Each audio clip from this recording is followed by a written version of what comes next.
Hello दोस्तों, कैसे हैं आप सब। आशा करती हूँ सब ठीक होंगे। आज की कहानी है बदमाश की शादी। बीरपुर नाम के एक गांव में एक बहुत बड़ा गुंडा रहता था। उसका नाम था लल्लू। लल्लू कई तरह के बड़े बड़े जुर्म कर चुका था। उसके 4 चेले थे जो उसके हर गुनाह में उसका साथ देते थे। पर अब लल्लू चोरी और किडनैपिंग करके थक चुका था। लल्लू, अरे सल्लू, सुन, तुझे तो पता है अब तेरे बॉस की उम्र भी हो गई है और अब इस धंधे में कुछ ज्यादा नहीं। मैं सोच रहा था कि क्यों ना कोई रपचिक सी लड़की देखकर शादी कर ली जाए। क्या बोलता है सल्लू। वह सेठ, आप भी अच्छा मजाक कर लेते हैं। भला आपसे शादी कौन करेगी। सारा गांव जानता है बॉस की आप कितने बड़े गुंडे हैं। अब गांव में तो कोई भी लड़की आपसे शादी नहीं करने वाली। टिल्लू, हाँ बॉस, ये सही कह रहा है। लल्लू उन्हें गुस्से से देखता है। सल्लू, अब अगर आपको शादी करने का इतना ही मन है बॉस, तो मेरे पास एक आइडिया है। क्यों ना हम शहर चले। वहाँ पर ये कोई भी नहीं जान पाएगा कि हम सब गुंडे हैं और कोई भी लड़की हमसे शादी करने को तैयार हो जाएगी। अरे मेरा मतलब आपसे बॉस, आपसे। टिल्लू, हाँ, और क्या पता बॉस की शादी के बाद हमें भी कोई लड़की मिल जाए। ये सुनकर लल्लू से आंख दिखाता है, फिर सल्लू से कहता है, लल्लू, बात तो तुमने बिल्कुल ठीक की और हम शहर जाकर ऐसा ड्रामा करेंगे कि सबको लगेगा कि हम बहुत अच्छे खानदान से हैं। क्या समझे। लेकिन शहर जाने से पहले हमें एक बड़ा हाथ मारना होगा ताकि हम शहर में आराम से अपना गुजारा कर सकें। ये प्लान बनाकर लल्लू अपने चेलों के साथ शहर के सबसे धनी सेठ को लूटने की तैयारी बनाने लगा। लल्लू बहुत बड़ा गुंडा था और हमेशा अपना स्टेटस मेंटेन रखता था। वो किसी को भी लूटने से पहले गांव में खबर फैला देता था कि वो किसे और कब लूटने वाला है। ऐसा करके वह लोगों को दिखाता था कि वो किसी से नहीं डरता और किसी में दम हो तो उसे रोक ले। लल्लू, जाकर गांव में ये खबर फैला दो कि मैं अब कोरा सेठ को लूटने वाला हूँ और ये इस गांव में मेरी आखिरी लूट होगी। इस खबर ने पूरे गांव में अफरा तफरी मचा दी। लल्लू शाम को अपने चेलों के साथ कोरा सेठ के घर पहुंचा और वहां का माहौल देखकर दंग रह गया। सेठ, आओ आओ लल्लू भाई, तुमने तो आने में बहुत देर कर दी। मैं कब से तुम्हारी राह देख रहा था। लल्लू, अरे ओ सेठो, पागल हो गया क्या। भला कोई गुंडे मवालियों की भी राह देखता है क्या। अबे सल्लू, हाँ और क्या, तू लूटने के लिए हमारी राह क्यों देख रहा था रे। लल्लू, ओए तू चुप कर, जब बात कर रहा हूँ तो बीच में बकर बकर क्यों कर रहा है। जानता नहीं क्या मैं तेरा सीनियर हूँ। चुपचाप कोने में खड़ा रह। सेठ, अरे खड़े क्यों हैं सल्लू भाई, आइए बैठिए, कुछ ठंडा मंगवाऊं। लल्लू, अरे ओए, तेरा तो सच में दिमाग खराब हो गया लगता है। सेठ, अरे नहीं नहीं लल्लू भाई, ये तो खुशी के बारे में बावला हुआ जा रहा है। हाँ कल्लू, किस बात की खुशी रे।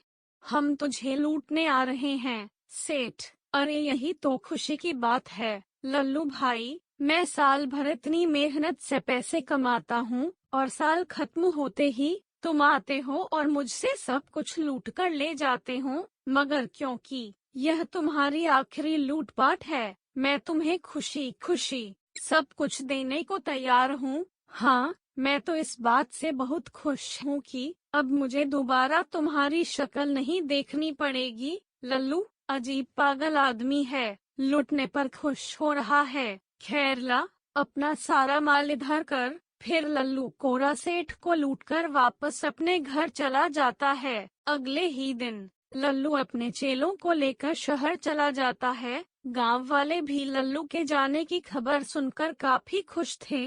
लल्लू अगले दिन ट्रेन से चारों चेलों के साथ शहर पहुंचता है। सल्लू, अरे वाह बॉस, ये जगह तो एकदम फैंटास्टिक है। हाँ, यहाँ तो मजा ही मजा आएगा। चलिए हम पहले चलकर कोई रहने की जगह ढूंढते हैं। बॉस। लल्लू, भाई उसकी कोई जरूरत नहीं है।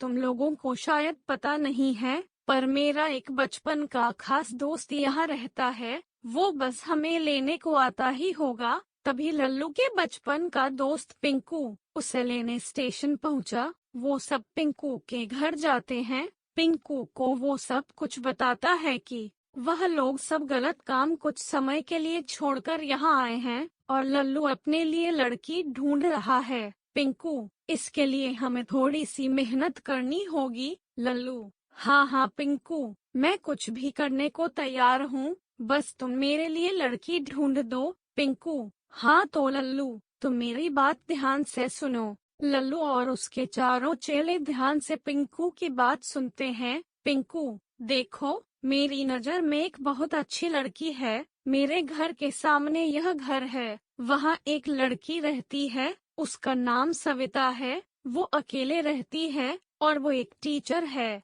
पर दिक्कत यही है कि वो थोड़ा मॉडर्न टाइप की है और तुम ठहरे गुंडे। मेरे ख्याल से तुम्हें थोड़ी सी अंग्रेजी सीख लेनी चाहिए और खुद को पूरी तरह चेंज कर लेना चाहिए, अपने कपड़े से लेकर अपने बालों तक। और तुम्हें उससे छुपाना होगा कि तुम गुंडे हो, समझे? लल्लू, बाकी तो सब ठीक है पिंकू, पर भला अपन को उससे ये काहे को छुपाना होगा कि मैं एक गुंडा हूँ? क्या ये गलत नहीं होगा क्या?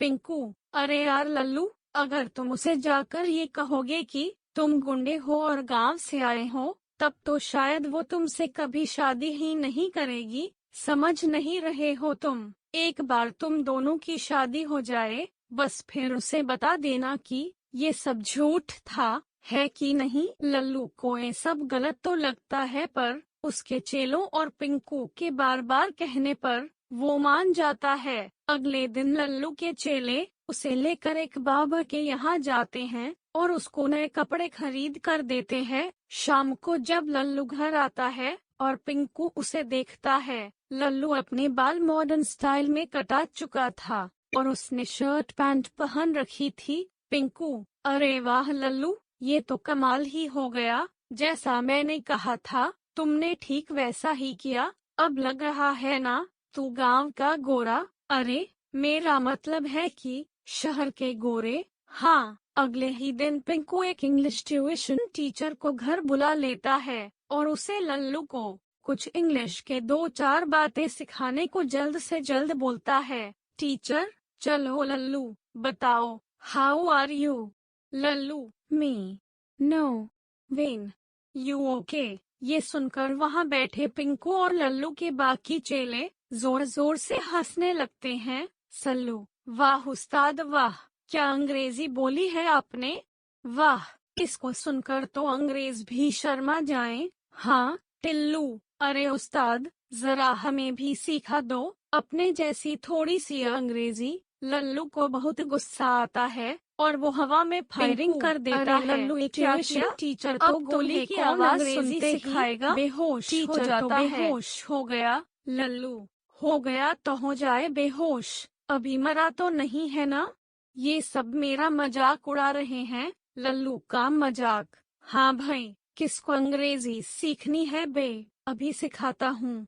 सारे चेलों की सिट्टी पिट्टी गुम हो गई और वो वहाँ से भाग खड़े हुए। इसके बाद अगले दिन बहुत मिन्नतें करने के बाद वो इंग्लिश टीचर वापस आया और लल्लू को थोड़ी बहुत अंग्रेजी सिखाकर चला गया। अगले दिन लल्लू अपने चेलों और पिंकू के साथ उस लड़की के घर जाता है, नया सूट पहनकर, जो उसके चेलों ने उसे दिलाया था। लल्लू ने अपने बाल भी जेल से सेट कर रखे थे। सविता, अरे आइए आइए, मैं आप सभी का इंतजार कर रही थी। लल्लू, आइला, लड़की तो एकदम रापचिक है। पिंकू, अब तो लगता है दूल्हा बन ही जाएगा। हाँ पिंकू, ठीक है, चलो अंदर चलो, सब लोग बैठ जाओ। लल्लू और इसके चेले सोफे पर बैठ जाते हैं। सभी चेले टेबल पर रखी मिठाइयों को देखते ही उनकी तरफ हाथ लपका देते हैं और तभी लल्लू उनके हाथ पर गुस्से से मारता है।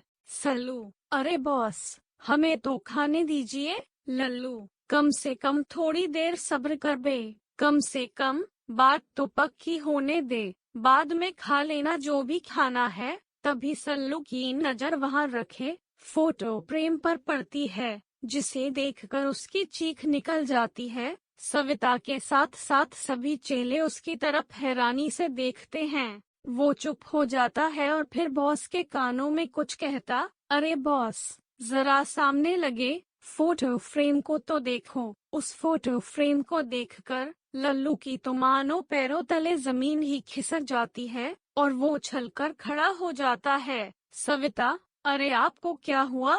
आप ऐसे क्यों खड़े हो गए? लल्लू, नोथिंग, मेरा मतलब कुछ भी तो नहीं, हमें लगता है हमें अब जाना चाहिए। सविता, ऐसे कैसे?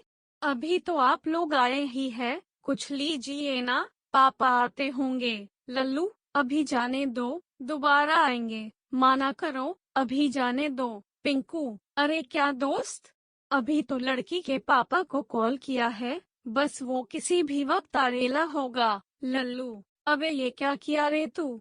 अब यहाँ से भागने में ही भलाई है। सल्लू, बॉस, खिड़की के रास्ते चले क्या? लल्लू, अबे 1.5 फुटिए, तू तो निकल जाएगा, मेरे इस पेट का तो सोच। टिल्लू, मैं तो कहता हूँ बॉस, जल्दी से सब फुट लो, इससे पहले कि लड़की का बाप हमें फोड़ डाले। क्या? सविता, अरे आप सब लोग घबरा क्यों रहे हो? ऐसा क्या हो गया? लो बाबा भी आ गए। तभी दरवाजे पर कोरा सेठ आकर खड़ा होता है। उसे देखते ही सब लोग किसी ना किसी तरह अपने मुंह को ढक लेते हैं। सेठ, अरे बेटी, ये सब लोग अपना मुंह क्यों छुपाए खड़े हैं? पिंकू, कुछ नहीं सेठ जी, बस जरा शर्मा रहे हैं, पहली बार लड़की के बाप से जो मिल रहा है ना। सेठ, और कुछ खाया नहीं अभी तक?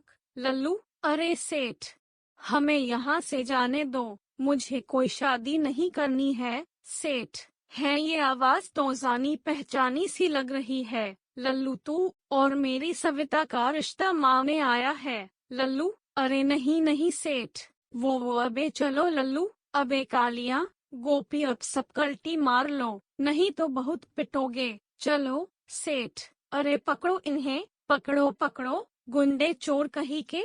सब लोग भागकर सड़क किनारे पहुंच जाते हैं। लल्लू, अरे बाप रे बाप, आज तो बाल बाल बचे। पिंकू, तू बिना सोचे समझे कहीं भी बात कर लेता है, मरवाएगा कभी हमें।